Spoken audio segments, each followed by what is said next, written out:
Winter's coming, and with the change of the season, that brings about a changing of the guard. A new champion crowned in imperious style. Kawasaki Frontale marched on to their third title with 4 games to spare, an unstoppable force that dominated the conversation from start to finish. 5 more rounds remain, and as we enter the cold period, brace yourself as the battle for the coveted Champions League spots are still scorching hot. Round 30 brought about 6 matches, and for the teams vying for those Champions League tickets, Nagoya hosted Oita and the Antlers faced Urawa. The 2 Osakan clubs, both at home this round, Cerezo up against Yokohama, and Gamba had a date with Tosu. Nagoya had their eye on their 3rd consecutive victory, and 3 points would certainly help in their push towards Champions League football for next season. Oita came calling, looking to bounce back from their recent loss to Cerezo. It was a fairly quiet first 45 minutes, this double effort for Oita about the best that either side could muster.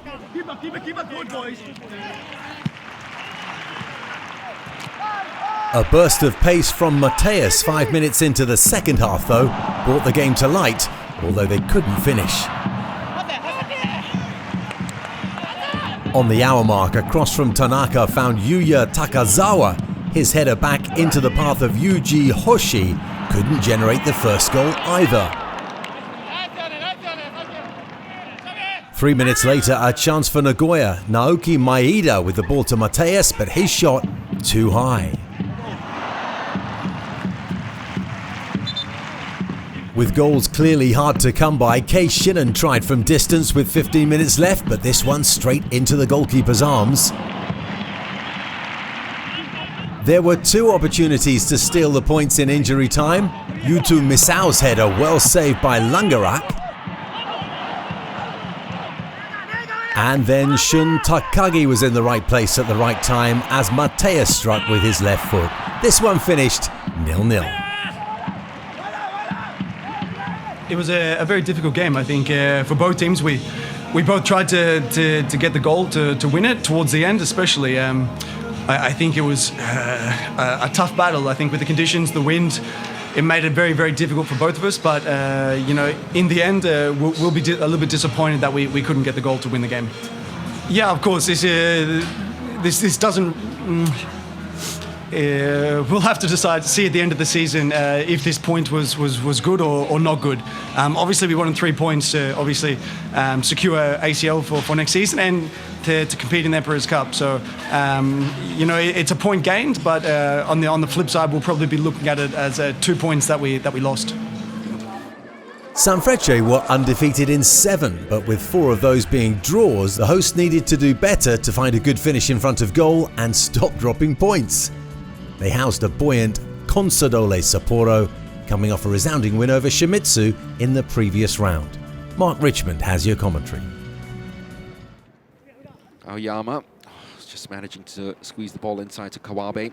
It's a very clever quick feed by Miyazawa to take it away from Kawabe. Here is Anderson Lopez, space opening up down this left-hand side. A chance now for Lucas Fernandez to drill home. Not far away, at least that's what it looked like from our view here. As Sugino takes charge, tries to search for Douglas. It's fallen neatly into the path of Komai. Anderson on the outside. Komai takes some time before drilling it out to the Brazilian, who had to check his run and thought that Douglas was inside the penalty box. Lucas Fernandez takes over, keeps it in play. Has done very well, Lucas Fernandez. Here is Douglas trying to place it. Well, almost the same angle that Lucas took his shot earlier on, and both of them going harmlessly wide. It's a superb work by Lucas in getting this away from Kashiwa. This one, that little dink over, and then drilling back with the awareness to find out where Douglas de Oliveira is going to be. Unfortunately, though, Douglas didn't have the finish to match. Minte. Anderson Lopez took the chance with a pass inside to Takamine, who told Tanaka that he didn't have the outlet. That's a clever ball played inside by Minte, inside to Anderson Lopez. Good goal scoring form recently, Anderson Lopez.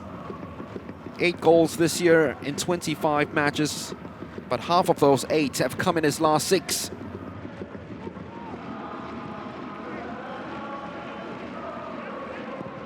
Morishima! Flying save from Sugino to match the drive from the number 10. Well, he's not the biggest goalkeepers, but he's always been one of the more acrobatic in the J-League. Cameramen, photographers just absolutely love his antics. Fukumori! How subtle and how cultured was that from Akito Fukumori, who for the first time in his career scores in consecutive games.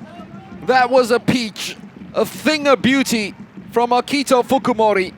We told you he had that in his locker to be able to put enough swerve energy on the ball to go up and under. And it certainly was up and just under. No chance at all for Hayashi, who scampered across and got there. But the quality of the strike defeated all. Yeah, it was that accurate.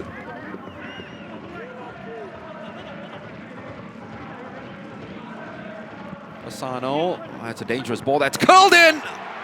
Crowd came up, they saw the net to rustle, but it was the side netting from Nogami.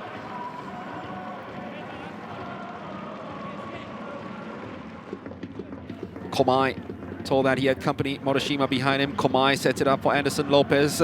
Still Anderson Lopez did well enough to screen the ball and find a shot at the near post. Well, he shaped himself up for a shot here. Sasaki totally lost Lopez. Fukumori now. Oh, that's a second goal right in front of the goalkeeper, and it's Hiroki Miyazawa. His first goal since the 31st of August last year. First goal in 43 games for the captain, the man who has been at the club longer than anyone else in the team since 2008. And having scored the first, Fukumori, with that same left foot, swings in a delightful corner to set up his captain for the second. And for the first time since 1998, Contadore Sapporo have scored more than a goal at the Edion Stadium.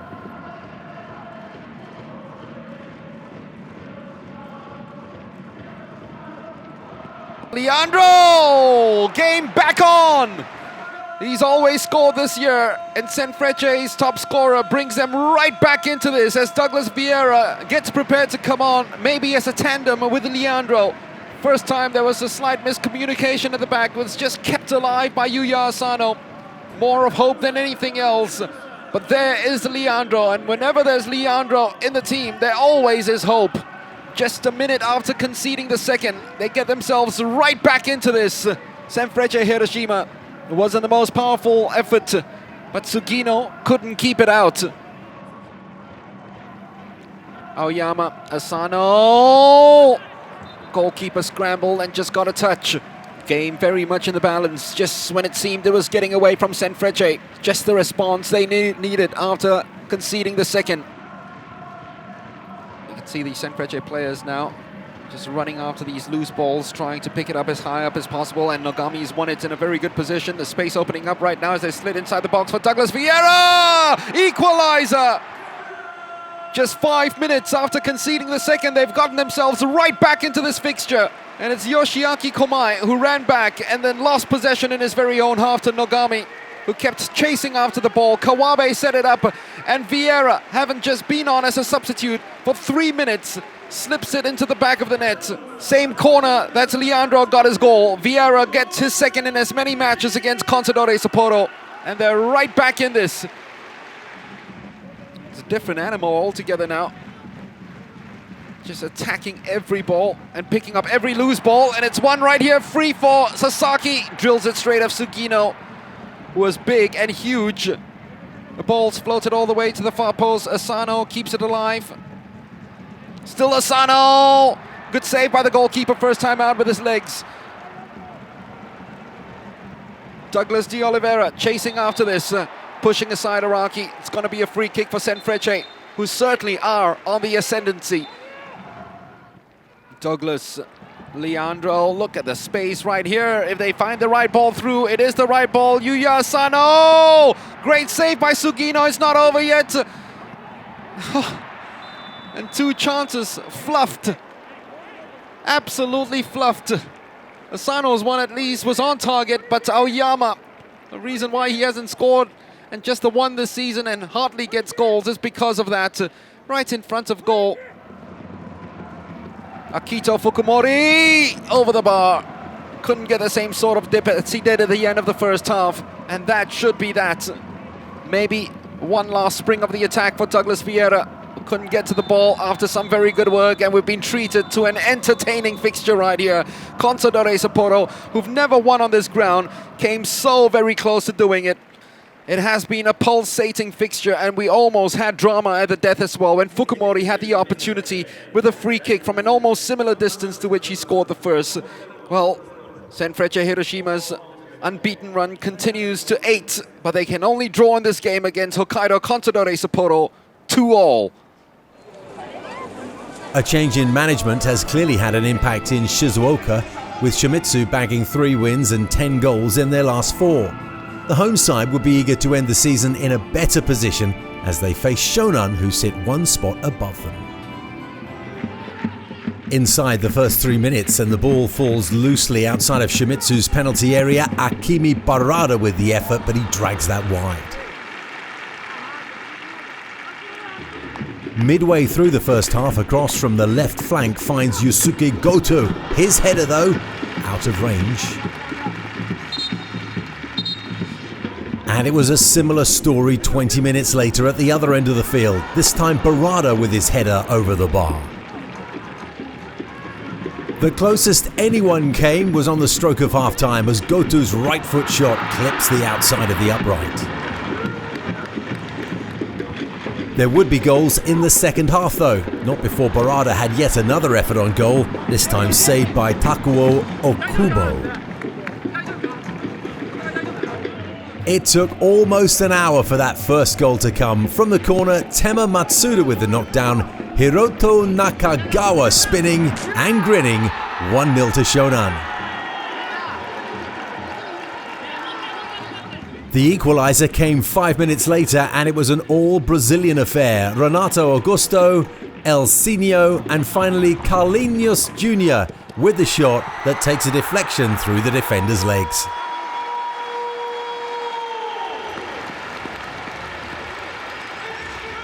Carlinhos came close to scoring the winner just 10 minutes later, hitting this one on the full but over the bar.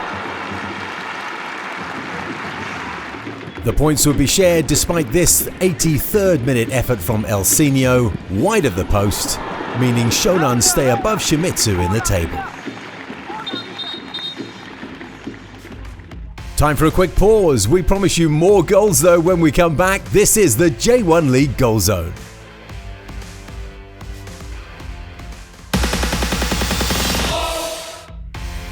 You're watching the best in Japanese football, all coming your way on the J1 League GOALZONE Show. As promised, plenty more goals on offer as we head to the Ibaraki Prefecture to hunt for another ACL ticket. With only a few rounds remaining, Kashima's shot at an ACL berth looked to be in trouble, sitting in 5th. They needed to collect all 3 points against the visiting Urawa and hope that their rivals would get into some trouble of their own. In the 10th minute, from the corner, Shuto Yamamoto almost getting that one on target for Kashima. His teammate couldn't quite connect at the far post. But just a minute later, Kashima were ahead. Everaldo with a super cross and a very positive attacking header from Ayase Ueda. Looking for the equaliser just before half-time, the near-post header finds Shinzo Koroki. His header, though, over the bar. 2 minutes later, Urawa were at it again, though. Martinez opens up his body, aiming for the far post. It takes a deflection, but hits the far post. Right at the start of the second half, and a wonderful chance for Kashima's Juan Alano. The goalkeeper, though, making himself big, and that's a good save from Shusaku Nishikawa. Just 4 minutes later, though, Alano releases the ball to Ayase Ueda. With 2 options to his right, Ueda goes it alone, and that's 2-0. And only a couple of minutes later, they could have had a third. Everaldo's shot saved by the goalkeeper. Looking to make it 3-0, Alano sends the ball forward. It gets a nice deflection into the path of Everaldo, and he finishes smartly for his 17th goal of the season.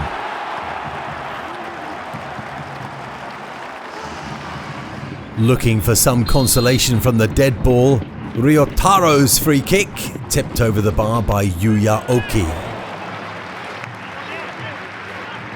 But there was no stopping Kashima's onslaught. Yasushi Endo trying to squeeze one in at the near post. Another free kick for Urawa. Would they get it right this time? And they would rue those missed chances. In the 81st minute, a 1-2 with Shomadoi allows Leo Silva to make it 4-0. And finally, you know they say 3 times a charm, 4-0 it ended. Yeah, it's very disappointing. We went in at halftime with 1-0, and we really wanted to come out in the second half and have an impact. And we created a few chances, but unfortunately, we didn't put them away. After a string of 4 matches without a win, Cerezo finally pulled out a W in the previous round. Champions League football was still on the horizon, but they would first have to get past the visiting Yokohama FC. Here's Patrick Kinghorn. But they have had some memorable victories, most notably in October, that 1-0 win against FC Tokyo, and they get the first effort on goal here from Takuya Matsura. Kimoto. It's the 3rd time they've tried to get Katayama involved, and they've done well.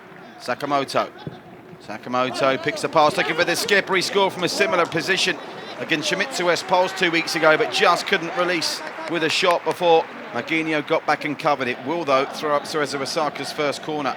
Wonderful work this from Sakamoto. He loves making those runs to the edge of the 6-yard box, does Tezuka. Nice turn. More good one-touch football from Yokohama. What's the outcome at the end of it? A reasonable shot on goal from outside the box, but Ichimi just didn't get enough pace or direction on it to deceive Kim Jin-hyun, and it's a comfortable enough save, but really enjoying some of this one-touch football.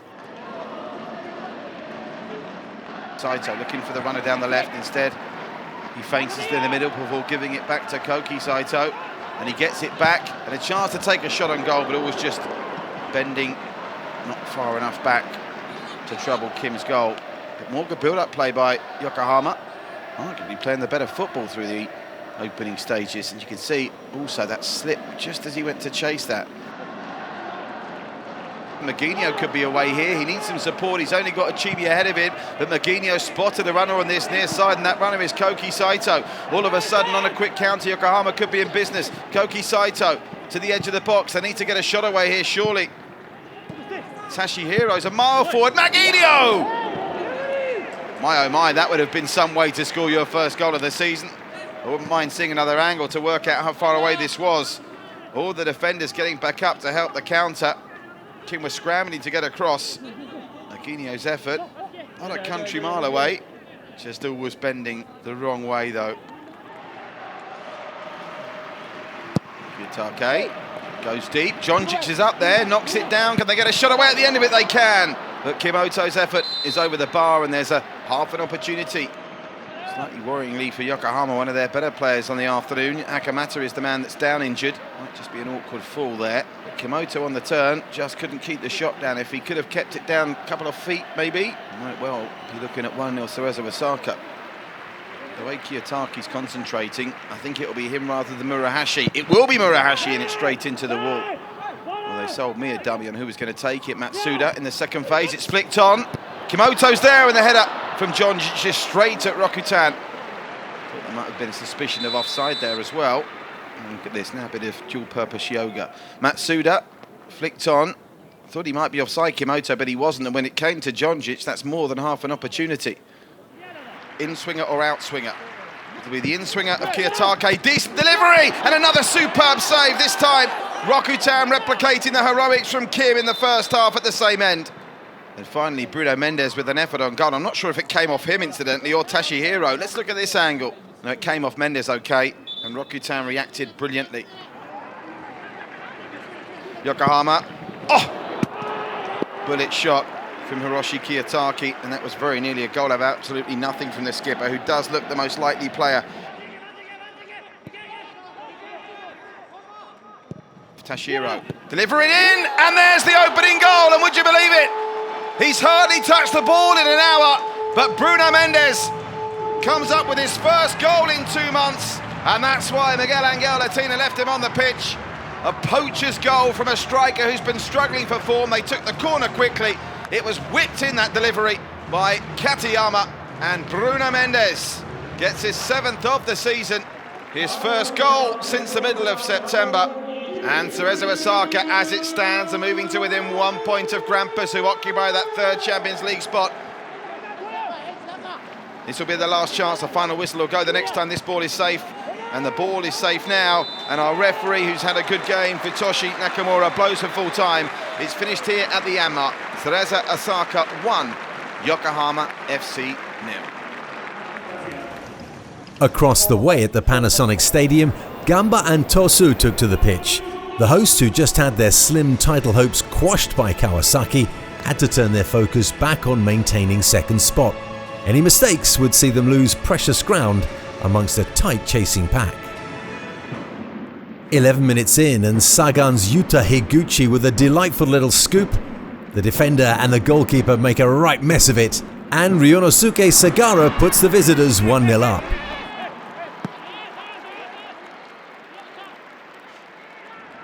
Looking for the equaliser with 11 minutes left in the first half, Patrick plays a nice ball to Takashi Usami. Park Il-gyu turns that one away. Patrick involved again in the 40th minute, this time reaching the corner with his head, but just wide. They would get slightly closer from the next corner, this time Shunya Sagonuma hitting the crossbar. And then 3 minutes later, from another cross, Shu Kurata sees his header turned away.